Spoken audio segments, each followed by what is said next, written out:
palihog manglingkod alang sa atong habumbo nga pagpaambit sa pulong sa atong short reflection ining kabuntagon nga at kagahapon nga ebanghelyo gitudloan sa atong Ginoong Kristo ang iyang mga disipulo paunsa sila magampo.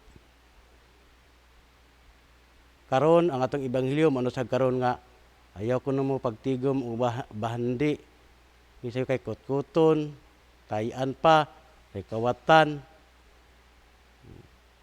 Atong sa ginayon ko na nga, kung naana na to ang bahandi, dili na dautan. Kana pamatuod na kita nga, ipanalanginan kita sa Ginoo. Dili sayop na kay bahandi. Kung ang imong bahandi, mo na magdominar nimo, nalimot ka na sa Ginoo ug sa imong isa ka tawo, pili na ta diha. Ang atong ebanghelyo nagisgot sa mga bahandi. Kung asa ang atong bahandi, ato po dito ang atong kasing-kasing. Imagine malikayan. Kung nanatay mga kwarta, unsa nga niya kanato, muna may nahimong Diyos.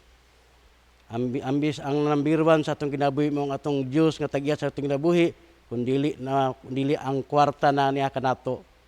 Mahadlok na ta mo simba kay tulison ta o pusilon ta unsa na naganata nga kuha na kung naganganag kwarta imong balay imo nang kuralon habog palibot wala ka na silingan ba kurkungod magsimba pug ka kung dagang kag kwarta imong bag bisag mag-CR ka imo ganang sipit-sipitan kay kwaon man imong dagang kag kwarta kung wala kay kwarta wa may hilabos imong sa imong likuran ang imong bag munay kalainan sa dagang kwarta sa magsimba walay kwarta.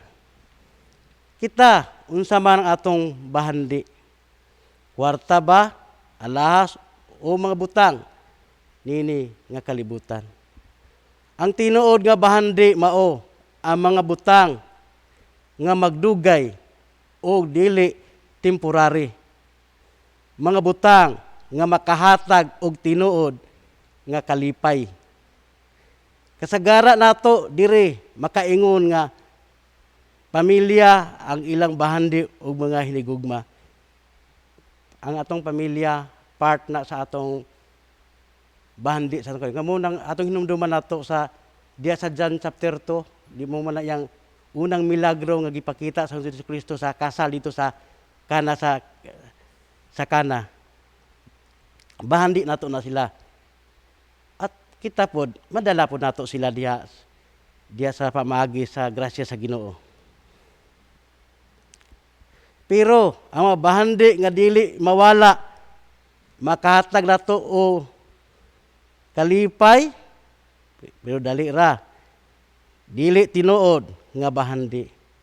Pananglitan alahas ug kwarta unsa pa diha na tawo nga ilang kasing-kasing anaa sa alahas nga bahalag nagkalisod ang pamilya basta kumpleto sa tanan nga gusto nila. Ang uban isakripisyo ang oras para sa Ginoo. Pamilya o sa kwarta. Miingon si Jesus nga dili kita magtigom sa mga bahandi nga kutkoton ra sa taya og makawat apan magtigom kita sa mga bahandi nga dili tayaon o kawaton. Ang kwarta pwede kawaton, ang alahas tayaon, ang gugma o kalipay nga atong madawat diha sa Ginoo walay bisan kinsa ang makailog niini og mao kana ang tinuod nga bahandi. Atong hinumduman mga igsoon, duha ka klase as hinunado ang bahandi. Bahandi nining kalibutan nga dili maghatod natog himaya sa Ginoo kang mga material. Napoy bahandi nga unsa ta dinhi maghatod nato dito sa kaut-utan nato, maghatod nato sa dili maayo. Atong basahon tong Ebanghelyo kagahapon sa Mateo 6, versikulo 15, nga nag-ingon, apan kon dili ninyo pasayloon, dili usab kamo pasayloon sa inyong amahan nga tuwas sa langit. Atong hinumduman nimo ni mga bahandi nga espirituhanon nga gisigutan sa Dios Kristo sa kalibutan, kung maghatod nato dito sa langit sa kabato pa nila kalautan nato. Mga bahandi nato nga unsa ta dinhi maghatod og kalipay nato diha sa langit dinhi sa versikulo 14 makita nato atong basahon. Sa versikulo 14. Kung ang inyong pasayloon ang nakasala kaninyo, pasayloon usab kamo sa inyong amahan nga atuwa sa langit. Muna ginang bahandi nga espirituhanon nga dili lang taman lang ta dinhi nga kalibutan kundi maghatod dinhi kung unsa atong padulungan diha sa atong makagahom nga Dios.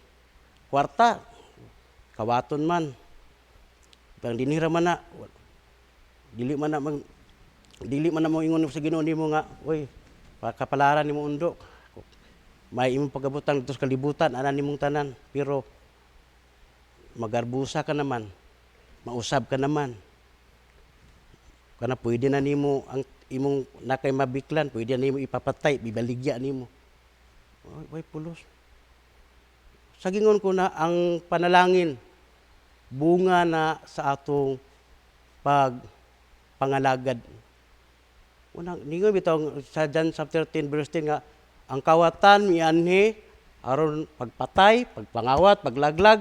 Sa second part ningon siya nga mianhi ako aron makabaton kamo kinabuhing mga dagayaon. Abundant life ang gihatag siguro rato sa Juan kapitulo 1 versikulo 16. Gihatagan ko kamo sa walay puas nga panalangin. Unsa mangyabi nato unsa atong obedience o response sa atong faithfulness diya sa Ginoo. Atong hinumduman nato dili overnight. Pila ka ato kun dili ang continue kanang malaho tayon ang gusto sa Ginoo. Mo ginaya. Kuan na ikaduha nga bahin.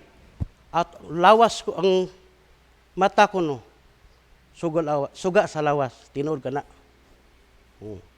Kung wala tay atong mata dili suga, pagpaso pa na namo di kung tuto diha, hagba nami kay di man kita. Pagsaka na mo na sad. Bangga pispuste. Pagsaka mo wala pud mo diha sa akong atubangan. Kung wala tay mata. Na ang atong mata ba ni sa gugma? Mata ba sa kaluoy? Mata ba sa justisya? O kani atong mata gigamit ba to pagdaot sa atong isikat tao? Pagpanglibak? O pagbutang-butang sa atong isikat tao? Dili daotan ang part sa atong lawas gibuhat na sa kamayaan sa Ginoo. Atong hinumduman. Nakoy basahon ng igsoon sa katapusan nga verse sa Mateo kapitulo 23 versikulo 23. Nga nag-ingon,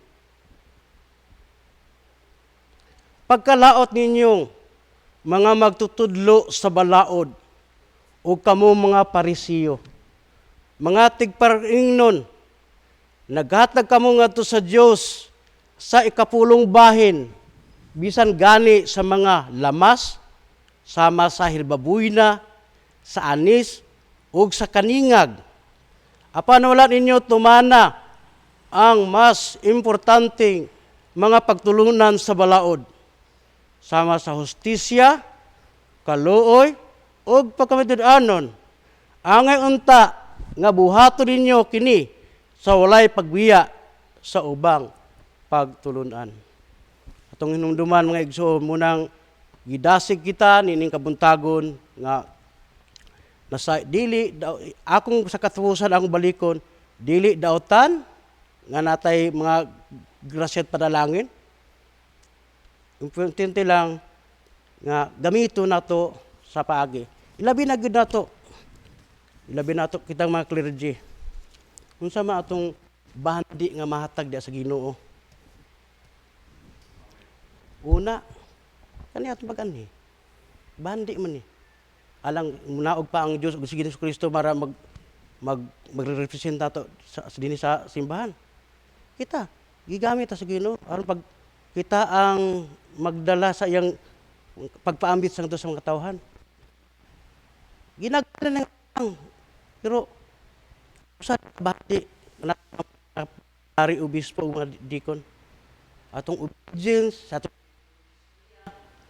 atong mga bulaton nga giintas kanato. Ginaot ko ning kabuntagon nga kani atong pag-ani dili kawang. Sa magdawat gud ta sa iyang lawas ug dugo. Di bali sa English pa nourishment nato na makatag nato nagkalig binagidining panahon sa pandemic no COVID-19. Ato gina nga proteksyon kanato nato na ang iyang lawas ug dugo sa makaong katadya sa mga katag-adlaw. Mo natong ebanghelyo gihangyong tanan sa pagpanindog.